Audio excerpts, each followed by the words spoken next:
Welcome back to the Innovative Agency, everyone. Sharon Toerek here with you again today. Kind of sitting on my hands a little bit, to be honest, because every once in a while, um, we have a get in terms of a guest on the show. And today's guest, we've been talking about her coming on and sharing her wisdom for a while. We've finally been able to make it happen. And so we're going to have a conversation with all of you today that I think is super timely, given the challenges you're all facing, and the opportunities you're facing running your own independent agencies. She has been there. She counsels those of you who are there. And Elise Mitchell, I want to welcome you to Innovative Agency. Thank you so much for making the time to be here today to talk with me. Thanks and for inviting me on, Sharon. I've been really looking forward to this. Yeah, me as well. All right, so let's go back a bit. You founded an extremely successful communications and PR agency, Mitchell Communications, and you had the big exit that many of our listeners today dream about in their futures. And it all sounds very glamorous when it happens to somebody else, but I know enough about your story and us talking here and there over the few years that no path is straight up and to the right. And so we're going to talk a little bit about that. And we're going to talk about what you're doing now, which is sort of paying it back to other agency founders and leaders who are walking some part of the path that you walked through when you were growing your business and exiting it. So um, I'm excited. Thank you for being here. And so let's get into it. You're spending a lot of time today doing leadership coaching and consulting, right? You founded Velocity Collective and you're working with entrepreneurs and a lot of agency owners, I'm presuming, who are coming to you with their leadership challenges and their leadership questions. And I guess my first question to you is, are the issues you're talking with them about today really fundamentally different than the ones you would have been talking with them about if you'd been doing this 5 years ago or 10 years ago? That's a Well, question. that's a great first question, Sharon. It's funny, isn't it, that some things seem very new and different, and some things are always the same. Right.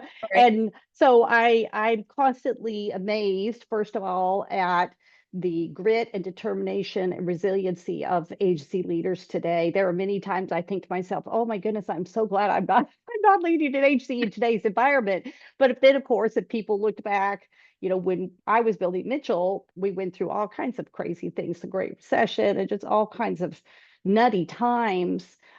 So I would say this: there are a couple of really interesting trends and patterns I'm seeing right now from agency owners. And we can talk about some of those if you like. I think they are kind of interesting. One thing when I talk with my clients, inevitably they will say, "Am I the only one experiencing this, or is Yeah. anybody else?" And I always say, "Hey, you're normal. What you're facing is normal. There's pretty much everybody has similar types of issues. So maybe we should dive into a couple of Yeah, let's do those." that. So Yeah, what are you hearing? So as we're sitting mid-year in 2025, I have a feeling we're going to be talking about some of these things for a while though in the probably. industry. What are you what are you what are you hearing from the agency owners who are bending your ear and who need your counsel and your advice about leading and navigating their shops right now? Yeah. So I think there's really two big issues that I continue to see right now. The first one is just navigating the uncertainty of the macro, the marketplace, the bigger issues of the marketplace. People are saying, "Oh my goodness, my clients just keep dragging their feet. I can't. They said they were going to give me these projects or these retainer. They just haven't closed the deal." I thought, "Oh my goodness, that sounds so familiar." I remember certain years where it was like that. And almost always it really has nothing to do with the agency. And it's almost really nothing to do with the key client contact. It tends to be these sort of macro issues that are creating enough uncertainty that clients are not being able to let go of budget. So I do think I'm hopeful that if we can get some stability around the issue of tariffs, that will help quite a bit just to create certainty. Right. Also about interest rates, if we could even see just a little bit ticking down where money sort of feels like it's freeing up a little bit, it isn't as expensive to borrow, all of the things that make businesses feel more hopeful and optimistic about the future. They're more willing to place some bets, invest some money in things like PR and marketing, digital, and all the things that agencies do. So I'm hopeful that that's going to right itself at some period of time here, hopefully before the end of the year. I used to always say this too when I tell some of my clients now, hey, that Tuesday after Labor Day, our phone would ring off the wall. Why? Mhm. Because, well, everybody was back from summer vacations and such. And sure enough, there was enough excitement usually in the business world as people were looking toward holiday spending and such that they were beginning to invest more and say, oh my goodness, I got to spend this money before the end of the year or I don't have it in my budget. Mhm. So the fall, the third and fourth quarter can actually be very strong, depending on your industries that you might be focused on. But typically, I do think it picks up quite a bit. So Mhm. while we've had a little bit of slowdown the first half of this year, it might get pretty busy in the back half, which would be really great. Yeah, it So would. that's one area that I see really big. And the second thing is just this constant problem around managing people. And I shouldn't say problem, the constant challenges of managing people. So that's a pretty complex topic. We can get into a little more if you'd like, but to me, those are the two things that I just see as a lot of my clients continually asking for help of how do I navigate some of these particularly difficult issues. Okay. Now let's talk about the people issue because I've been, in my other life as the owner of a firm that serves agencies, I have been around them long enough to have seen the pendulum swing from um, we can't find talent to we can't keep talent to now maybe we've got too much talent for the business that we have, but we're too Yeah. afraid, we're too paralyzed to let them go because we don't know if we're going to need them in the future. I've got to believe that this all trickles down into the way that leaders, agency owners, agency leaders are handling their people issues on a day-to-day Mm-hmm. basis. I got to believe that it Mm-hmm. causes stress and fractures, some of which could end up being cultural, right? If they're not handled in the right way.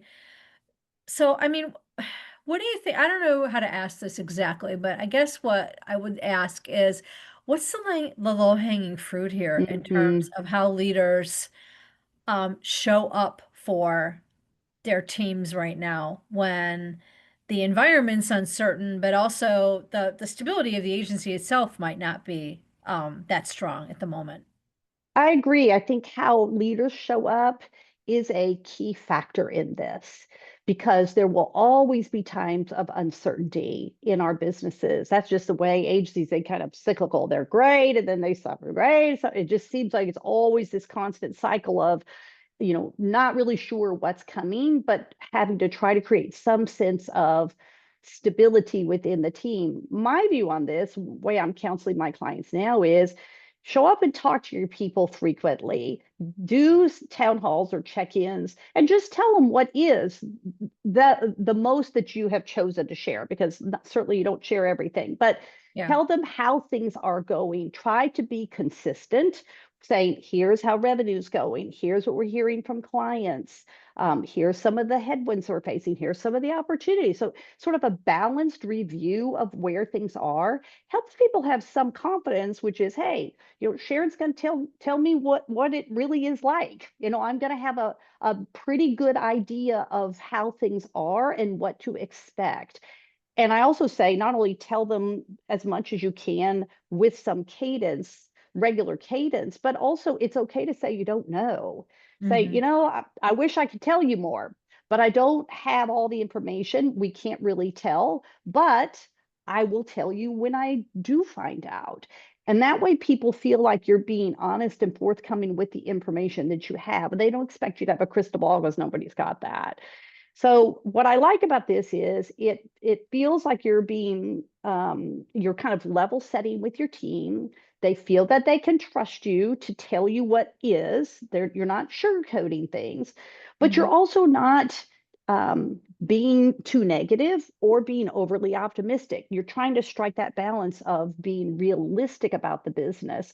And I Mhm. think people actually appreciate that, which is, oh, okay, we may or may not get bonus this year, or there might have to be staff layoffs. I don't feel like I wasn't told what was coming, and Right. that I think is key is people just want to feel like they're a bit of a partner in what's going on. So to me, that's really important to navigating uncertainty. That's helpful. And I'm wondering what you're seeing out there also with agency owners and leaders who are trying to build and maintain culture, who are trying to show up authentically as leaders. What's your point of view on whether or not it's more challenging to do that now in the physical way we do work Mm. versus 5, 10 years ago when agencies didn't really consider many alternate models other than all being together in one physical place? Do you think culture's harder to build now? Do you think feedback's harder to give? Do you think is it harder? Is leadership harder in sort of this more fractional, diffused environment we're all Yeah. working? Yes, yes, and yes. It Okay. is much harder. I used to think to myself, I used to walk out my door and walk down the halls and go sit and talk to people and stand at their desk and just the checking in on people, Yeah. the sort of informal water cooler type of conversations we used to be able to have, I think was a huge part of feeling like as an employee, hey, I'm seen and heard by the boss. He or she cares. They're coming and checking on me. They know the name of my pet, whatever it is, you just felt like you had more connectivity. And that I think that does go a long way to building culture and feeling included, a sense of belonging, a sense of place. There's always so much magic in that. I think we suffer now if we have remote based employees or a completely remote firm. Now, I will say in the early years of building my firm, actually for the first 10 years, I had a virtual team, which I know seems kind of odd. That was, many years ago before virtual was a thing. The way Mhm. I built culture there was like every Sunday afternoon, I would call and check in on my people and see how they were doing and ask about their what was planned for the week. And, it was a lot of sort of manual checking in that I had to do. Bringing people together once or twice a year, of course, in person made a big difference. But all that to say, you can still build culture even if you have, and especially if you have remote based employees or an entirely remote team. It just requires a lot more touch points to make Mhm. sure that that culture is really getting through. Even maybe personal touches like quick calls or texts or a handwritten note or an email that has some really intentional language about, hey, I want to recognize the effort that you put in on that project that was delivered last week. Makes such a difference when our clients see how hard our team is willing to work, whatever it is, but being really intentional to praise effort, to encourage people to keep up the good work and living up to the values of your firm. So there's lots of little ways that you can create cohesiveness around culture, even if you're not in person. It's just more challenging. Right. My firm is about a dozen years old now and was also built virtually. So, and my personal point of view, and I'd really be interested in your reaction to this, is I think it's easier to be all one way or all the other than it is to blend the two. And I'm wondering if that's what we've all gotten hung up on. Is everybody, many, not everybody, many agencies are trying to blend to two to sort of preserve what was strong about the culture of all being under one Hmm. roof Hmm. versus the cultural benefits of attracting talent with flexibility. I feel like it's easier to have an all virtual firm or to have an all physically mandated firm than it is to mix the two up. And I'm wondering if you've seen what you're seeing in terms of your clients and if you think it makes a difference whether it's all one way or all the other versus trying to blend them. Yeah, I think that people who are in person have a leg up on their colleagues who are not. And that's not to say that the people who are more remote wouldn't like to be in person, but as you said, they might live in another city or state Yeah. and they were hired under the premise of this is a remote job. But it just makes it much more difficult for them to feel that they are getting the same touches that their colleagues are getting who are in office. Ideally, you want to make sure that there's enough in-person touch points for remote-based employees that they are getting that cultural connectivity with their colleagues and with the firm overall, so that they feel, hey, I'm really a part of this organization, and I know the values, I know the people, I feel like I belong. And Mhm. that's really key to keeping people. So you don't want your remote employees to be left out unintentionally or intentionally. You want to make sure you've got them plugged in. So it can be things like, I remember even in the more recent days of having my firm, we had one of our VPs, she lived in another city and state, but once a month she would travel in to our main offices and stay for 3 or 4 nights working in the office with her team and going to see clients. Mhm. And it did work. She was an incredible talent. We didn't want to lose her if she was remote. But it was still harder for her to be able to manage a team when she wasn't physically there with everyone. Right. Do you what are you seeing out there with agencies that have gone completely virtual or who have built completely virtually in terms of how they're successfully building team and culture? Yeah, I think your point a bit earlier is true. Is if everybody's virtual, then everybody's on the same level playing field. So Yeah. nobody's getting sort of in person that nobody else is getting. So I think actually that, to your point earlier, that is a lot easier to do. And I have several clients that have firms like that, and they're doing great. You do avoid all of those overhead costs with facilities. You Mhm. can make up for it in things like planning retreats and travel. We're getting people together for a couple of days to create that in-person experience. I've seen some people sort of shift dollars that way. Like, Mhm. hey, we don't have an office to go to, but so we can get together in person maybe through 2 or 3 or 4 times a year, depending on how big the staff is, and meet at a co-working facility or Yeah. go someplace. I actually have a client who she's having people come to Nashville, where I live now, Mhm. and she's having the retreat experience in her home. She has a small team of about 7 or 8, but they're doing things around town, but she's meeting in her home. I thought that's Mhm. a nice sort of warm experience of, hey, we're going to be together in somebody's house. Mhm. Can have even more of that sort of cultural vibe, which is we're family and we are comfortable in each other's space. Doesn't have to be in a co-working space, for example. I know that I've heard you deliver really excellent content on giving feedback Mm. to employees as a leader and, you know, ways to do it well, ways to systematize, ways to make sure you're being authentic when you do it, but not in a way that isn't getting the point across. Mhm. And so what do you think are the biggest missed opportunities here as a leader is going through the process of, I mean, it's such a multifaceted role, right? You've got to have your mindset in the right place. You've got to be showing up in a positive way and modeling behavior. What about delivering the feedback? Those Mhm. difficult conversations as a leader. What do you see that are the biggest missteps? Let's start Mhm. there. That Yeah. Well, the agency. biggest, yeah, I'm sorry. The biggest misstep Sorry. is that they don't have the conversation.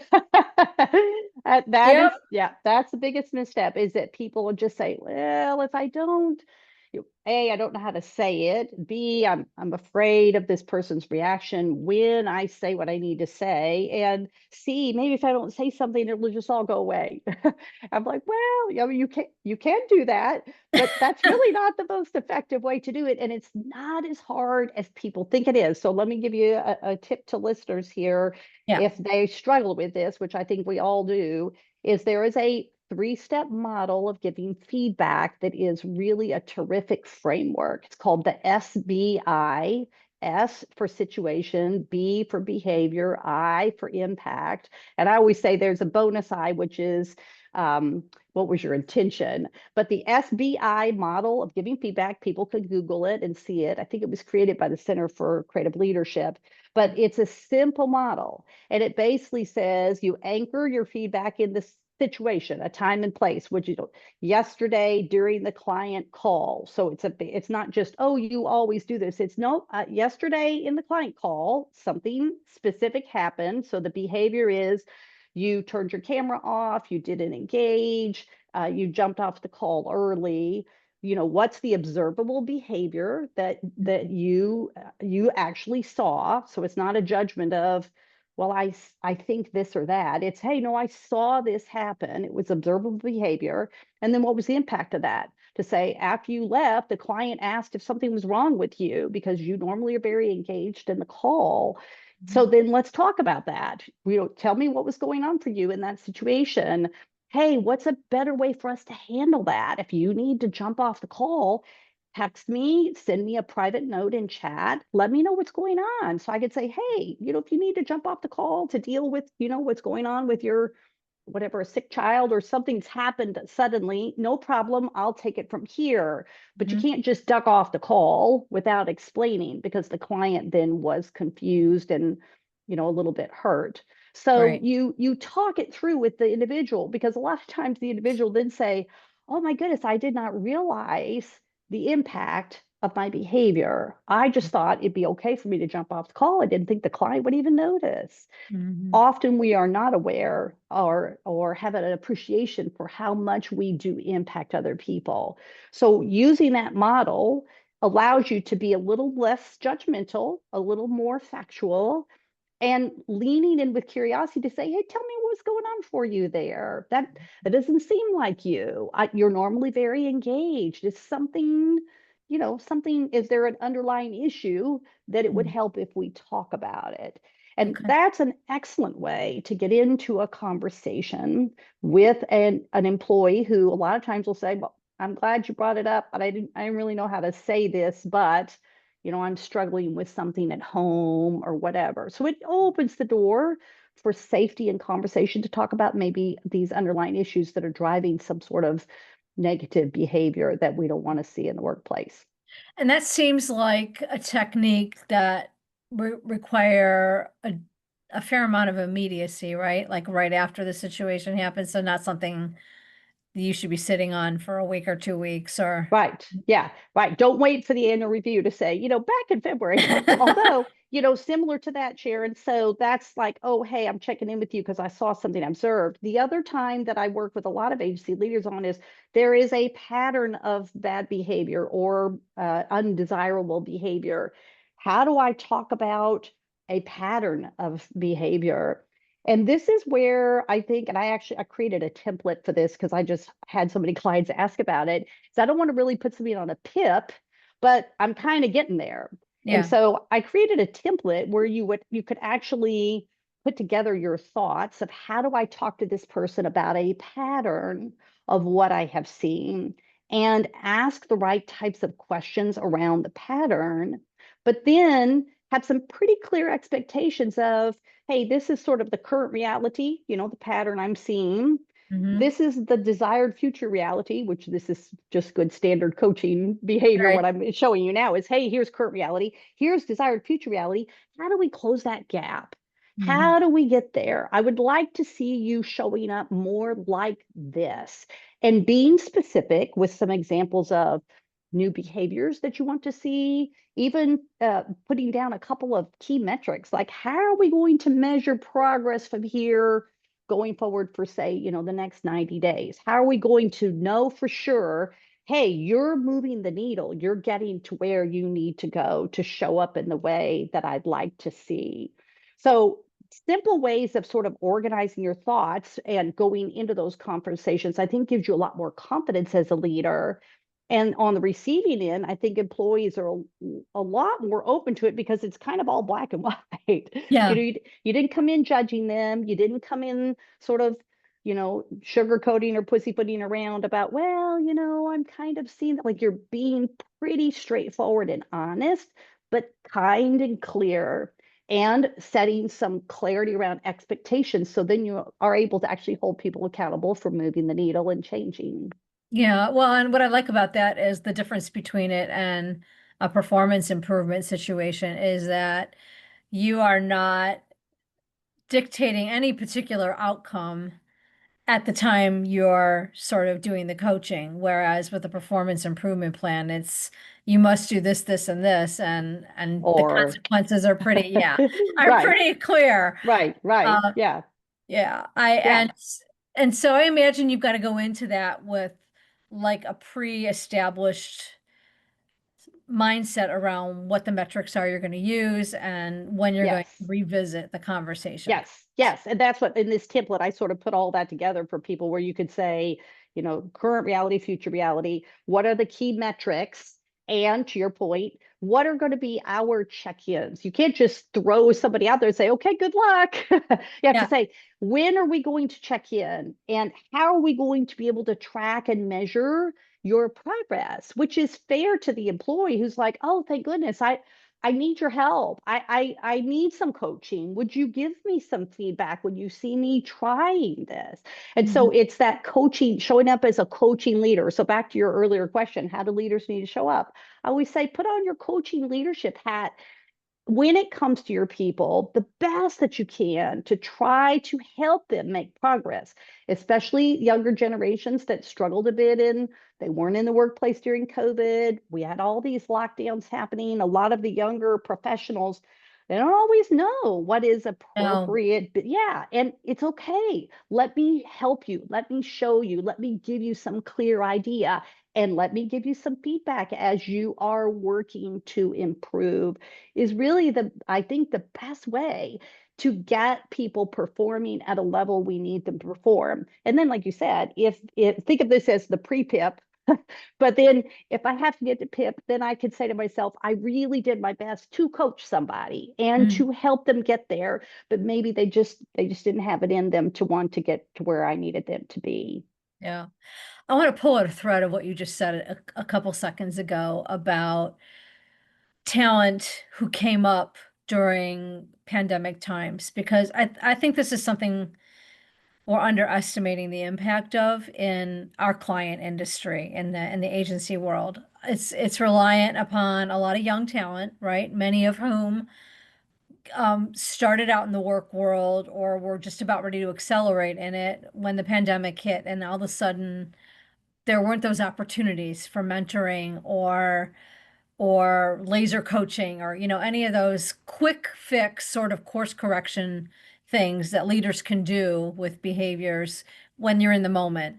Um, what's your perspective based on what you're seeing out there? Do you feel like this is a definite generational or situational obstacle that leaders have right now in this specific time or era, Mhm. given when these talents started working for them? Well, I remember sitting at Counselors Academy type conferences and PR council events, and people were complaining about millennials. And so I would say, this is inevitable that Not new, huh? that older generations are always going to sort of complain because why? Because the gap in maturity and life experience becomes wider and wider.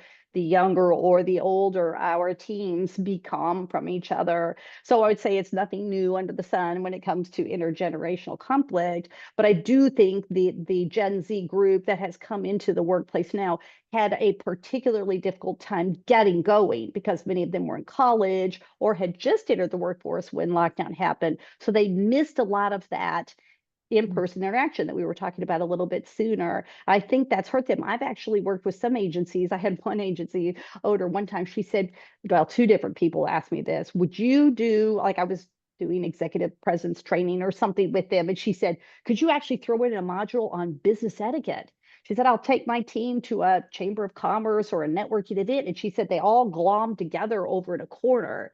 And of course, we're there to build contacts and Yes. network. She said, I don't think they know how to network. And I don't think they know how to show up. I don't think they know how to shake a hand and have a conversation with another business professional. I was like, why doesn't that seem strange, right? Seems like that's something that has all been ingrained in us, particularly in a profession, a creative profession, that you would be much more around interacting with other people. But so we spent some time, yeah, and she had this younger team. They really seemed to appreciate things like, how do I start a conversation with somebody I don't know at a networking event? What would be considered appropriate dress when you're around people of different generations, right? It's much easier when you're with people like your peers, but when Mhm. with your people of very different generational bents, they have different perspectives on how you show up, how you speak to people, what you wear, what's proper etiquette, Mhm. even simple dining etiquette, how to have an appropriate business lunch, and not put your elbows on the table and which fork to use first. I know it sounds so basic, but if people haven't had help and they haven't been in-person situations to observe other people, it makes it really hard to learn. Right. Well, and I also think it it skews their sense of appropriateness in what's a reasonable turnaround time for responding to a communication? What is a reasonable way to run a problem up a flagpole Yes, when you're not all yes. together in the same place, Yeah. right? And that problem, I have actually worked with a couple of agency owners on that particular problem, Sharon. I'm so glad you brought Yeah. that one up because I No, see it a lot, which is the agency owner is, why do these young people keep asking for extra time off when I asked them to come to a networking event or they had to work after hours to solve a problem for a client? That's just part of the job. Mhm. And so, and of course, there's some, different states have different laws about how things work, of course, so we have to observe those. But in general, you want young people to be willing to go the extra mile, do whatever it takes to be successful in the job without constantly having their hand out asking for, quid pro quo on, hey, I worked an extra hour, so you owe me an hour, is Right, not really the way you want a young person showing up. right. And so how do you meet in the middle? And I actually coached one agency leader. I coached him and I actually worked one-on-one with one of his key people, and we struck a compromise on how they are to think about working shoulder periods of time and asking for time off and offering time off and how to sort of smooth that out between them. They were from fairly different generations, as you might imagine. Right, yeah, that makes sense. One of the challenges of leadership that I would be doing a disservice to anybody listening if we didn't get into this for a couple of minutes is the challenge of succession and exiting and knowing when it's time for the next chapter in your Mhm. life as an agency owner.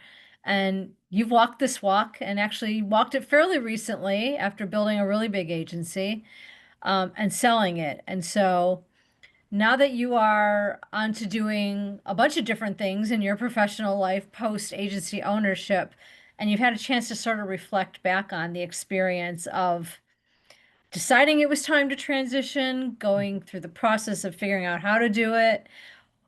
We're in a period of pretty active M&A right now, even with the smallest of agencies. And so what would you say to those folks who are kind of trying to Mhm. figure out their next chapter, both the timing and the options and what were some of your big lessons learned and maybe some of the surprises along the way Mhm. that Yeah. you want them to prepare for? Well, so many lessons. We could do a whole nother episode on I would love M&A. that. If we can get it Yeah, together, I would we love to should do plan another it. one. Right. There's so many lessons, Sharon. Oh my goodness. And many of my clients that I work with now, and not just agencies, but other founders in different Yeah, industries, a lot of times they come to me because they know they want to sell someday, but they have no idea if they're viable right now. What does it take to become attractive to a buyer? How do they even begin to think about succession planning? And the big question is, what in the world is my life going to look like on the other side? Am I going to yeah, regret that I sold? And so, to your point, having walked all of those paths myself, I feel a bit of a calling in this area to help people because I know it's you're going to do it once, right? So it's a pretty big deal in your entrepreneurial life and really usually in your personal financial life to be able to make the right decision. So afraid of making the wrong decision. There were uh, a lot of lessons I learned. I was a couple of things. So I always say, at least two criteria to keep in mind when you are evaluating buyers. If you have people who are approaching you about a sale, is you want to consider both strategy and values. And both of those can go pretty deep, as you would imagine. The question under strategy is things like, what are you going to do with our brand? What about my people? How long is the earn out? What is our multiple? How do we work with other companies that you might have under your umbrella? Or how do we work with your existing team? And what is that integration plan like all those things impact your day-to-day life so much that you really want to get clarity about what is going to be the strategy for your business. And then you can have some clarity for yourself about how long am I going to be here and what's my role going to look like? How much decision-making authority am I going to have or not? Who do I report to? Can that change over time? Mhm. All of those things are big questions in an owner's mind. So strategy is one. And then I always say values is maybe even more important, which is I want to be in the trenches with people that I like, that I believe have integrity, that have somewhat similar values to mine, that seem to make important decisions in ways that I feel confident about. And the reason I say value is so important, not just for your people, of course, that's a big part of it, but for yourself, because inevitably after a sale, things don't go exactly like you thought. But then Mhm. I say, well, what if life really does? but Right. the mistake that owners or founders make sometimes is imagining that it has to go a certain way or else they'll be unhappy. And I say, nope, that's not true at all. Life is full of twists and turns, as everything has been for you up to this point of time. It's not going to be any different on the other side of a sale. Some things will go really well, some things will not. You can take more than you think you can. You just need to be nimble, flexible, resilient, and know that you've done business with people who will make things right if they go sideways. And that's Mhm. why the values matter so much, is that when things don't turn out the way that you thought, you go to the table with them and they say, okay, let's figure out a way to make it right. And I Right. definitely had that with Dentsu. Our beliefs and their beliefs and value systems were so very aligned. And the people that I worked with that were up the food chain from me at Dentsu were always willing to come to the table to say, hey, okay, how do we make this situation work out? Something turned out in a different way than we had planned. How do we make it right? And so that's really important. One other thing I'll say is that a lot of clients say, "Oh, I couldn't do a long earn out with another. I couldn't sell because I can't go through earn out." And I'm like, "Yeah, you're underestimating how tough you are. You absolutely can do whatever you need to do Mhm. to get the financial security that you're looking for, which is usually one of the reasons an owner would sell, to make sure your people are taken care of, to make sure Mhm. your clients are taken care of, and here's the big thing, finding life on the other side of owning and running your firm, which is usually the existential crisis that comes when people say, yeah, but if I'm no longer the, founder CEO of da da da da firm, well, who am I? And oh Mhm. my goodness, Sharon, I went through that myself. And the good news is there is lots and lots of really exciting life on the other side. You can take on a whole new career. You can pivot and do all sorts of interesting things. You could build another company if you wanted to. There's lots of new paths you can take after you sell. So one last thing on that is to say sell before you think you're done, because you do need all of that energy to get through a sale and an earnout and figure out what life looks like on the other side. So I tell most of my clients, sell before you really think you are ready, because you'll need the energy to get you to the other side. That is so interesting because that takes that takes the sort of the self-control and the self-awareness of not only, pushing yourself to consider your options maybe sooner than you're comfortable with, and you're pushing outside your comfort zone, right? But then also your comfort zone and who you're going to be and what you're going to do after you're no longer the owner of an That's right. agency. That's I'm right. curious, so what was the part of the process that surprised you the most that you thought would go differently or feel differently as you were going through it than the way it actually unrolled?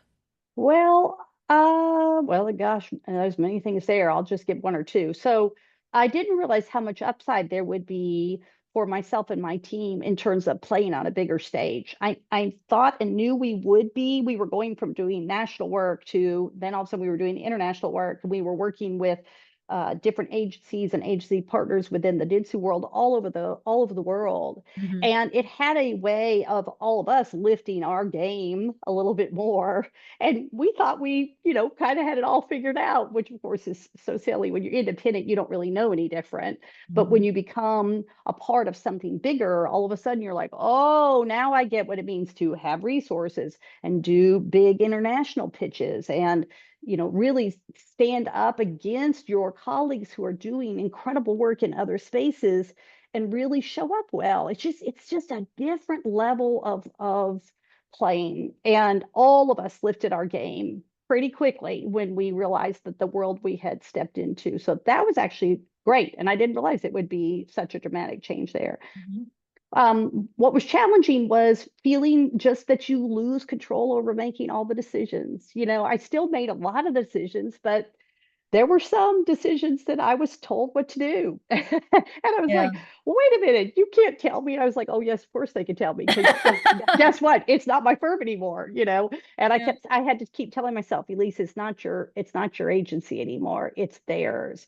That Yeah. doesn't mean you're not a good steward. And to the day I left, even to this very day, years after I've been gone, I still am very close to all of my key leaders. I'm texting and talking with them, seeing their careers soar, do the new things they're doing. We're still very, very close.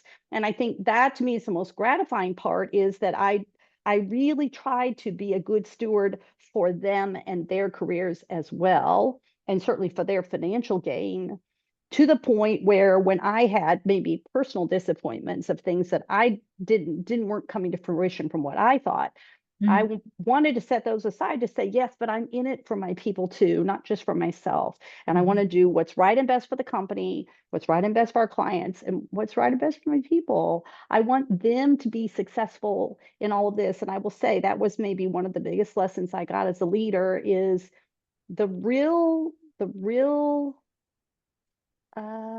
maybe I'll say the real test of your ability to lead an agency is how much it succeeds after you're gone. And Wow. yeah, I say that because when I left, my people were so talented and so capable. And hopefully, I had put them in positions and equipped and empowered them enough to where they took the agency to another level after I was gone. And I began to realize, I thought, oh my goodness, I should be so proud, not sad, like, oh, why weren't things as good when I was there? But oh my goodness, look how great my team was. I was so lucky to have such talented people who were willing to stay with me through all of that. Mhm. And they've just taken the agency to another level. And it was sort of like being a proud parent watching your child graduate and go on and have an amazing career. You're super proud of that, right? You're not Right. sad that they're not still under your roof. You're really happy that they've gone on and continued to grow and thrive. And so I thought that's the real test of anybody's leadership is to see your firm do well after you're gone. I can't think of a better mic drop than that. I really cannot because I think so much of the personal challenge of leadership is about focusing on the impact it's having and the opportunities it's creating for others. For others, not yourself. Yes, and we're used to taking care of others as leaders or even just as managers because that is part of the day-to-day. But we're not often given a measuring stick for the impact that we're having on them until we're out of the way. Whether Mm, it's as simple as taking a 30-day sabbatical without being available, or whether it is selling and then eventually stepping away from the thing that you created. And I'm so glad that you called that out because that's the same kind of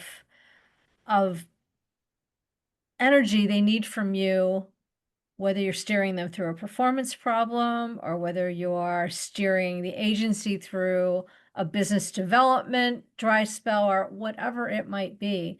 But it is leadership is about the impact you're having and the opportunities you're creating for the people and things you're leading, right? Yeah, well said, Sharon. I agree. Well, you said it. I was just trying to repeat it back without messing it up. And I appreciate the point so much. And I have so appreciated you sharing some of your wisdom here about leading through any period of time, but especially through the challenges that the agency leader is right now dealing with, um, mid 2025, some of which, as you pointed out, they're evergreen, right?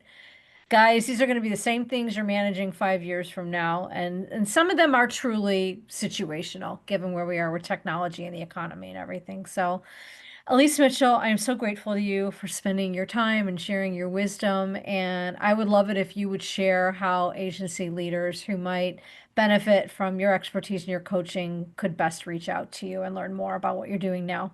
Oh, thanks, Sharon. It's been such an honor to be here. People can just find me by my name, elisemitchell.com. It's so easy.